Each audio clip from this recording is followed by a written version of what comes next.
It's been 1 year since the police killing of Breonna Taylor in Kentucky. Civil rights activists are honoring her legacy this weekend as they continue their calls for criminal charges against the officers involved in her death. Officers shot the 26-year-old EMT after breaking down her door and entering her home in the middle of the night. They were serving a no-knock warrant as part of a narcotics investigation. The Louisville Metro Police Department has fired the 3 officers involved in the case. Taylor's death at the hands of police is just one of several this past year that have led to nationwide protests against racial injustice and police brutality in America. For more, I'm joined now by Tessa Duvall. She's an investigative reporter for the Courier Journal and has extensively covered Breonna Taylor and the Louisville Metro Police Department. Tessa, what kind of changes have you seen in the past year in the city of Louisville and the state of Kentucky? At this point, it's almost easier to talk about the things that have not changed or not discussions that have not come up in some regard related to Breonna Taylor. Of course, policing has been at the forefront of this conversation. You know, how the police department interacts with citizens in different parts of the county, more oversight for things like search warrants and the execution of those warrants. We have a new police chief that comes after 2 other interim chiefs and a previous permanent chief had been fired. So that's a huge way that her death and some other police shootings and actions have changed in this community. It's also a community that's talking a lot more about equity and is talking about, things like racism in everyday life. So in schools, in institutions, in access to healthcare and to food. And so it's this discussion has really permeated so much of the city of Louisville that, while this started as a discussion about one woman and her death, it's really grown on to take this much more significant meaning about what equity looks like across the community in multiple ways. I'll remind viewers, the city passed Breonnas Law 3 months after Taylor's killing. It bans no-knock warrants. Do activists believe the law is enough to reform the city's police system and prevent another case like Taylor's from happening? So the way that activists and a lot of experts in policing as well see this is that banning no-knock warrants is the bare minimum. It's the first step. So that's what you have to do before you can really address a lot of the other issues that relate to why police were at Breonna Taylor's door. So that looks at, how a city approaches its drug issue. How are they going after narcotics offenses? Are they policing communities of color the same way that they're policing predominantly white communities?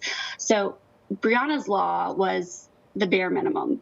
And so that is the first thing that the city of Louisville did that was really kind of significant in response to this. We're seeing that discussion happen at the state level as well. We're seeing it happen in state houses across the country. Virginia actually passed a Breonna's Law, the first state to do so since her death. And we're seeing those conversations continue to happen. What have been some of the larger implications of Louisville passing this legislation? So I think the first thing is that it's shown that it could be done. So, there's, of course, a lot of police pushback to things like this. They say that this is a tool that we need to have available to us.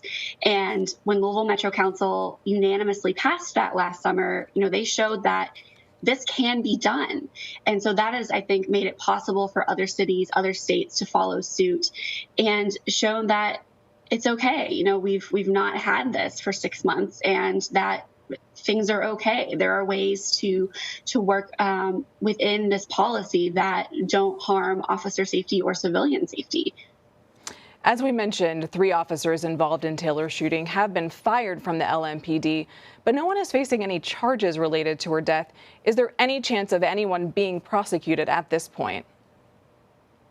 So right now, the federal investigation is still open. The FBI put out a statement earlier today saying that, they are still looking at the circumstances that surrounded Taylor's death.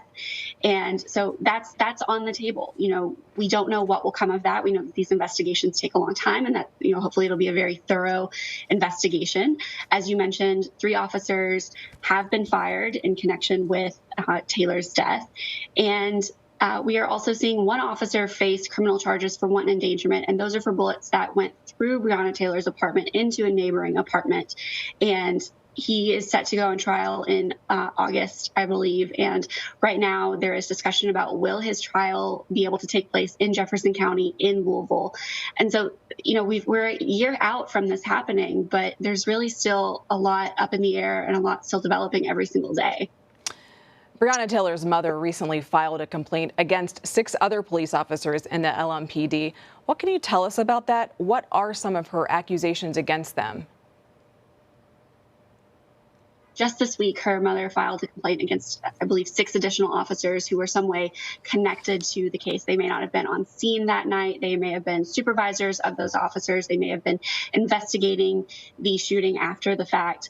And essentially, it outlines a litany of complaints from, failure to properly investigate and prepare for the search warrant that took them to Breonna Taylor's apartment, all the way to an inadequate investigation after the fact that, had the department, ask these other questions, look for this other evidence, been more thorough in following up on this, that we may have seen a lot more come to light. There may have been a different outcome in terms of, the case that was put together against the officers who were involved in the shooting.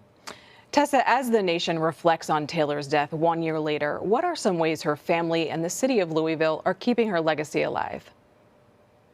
So as we speak right now, there are people starting to congregate in downtown Louisville, where we've had protests for months and months.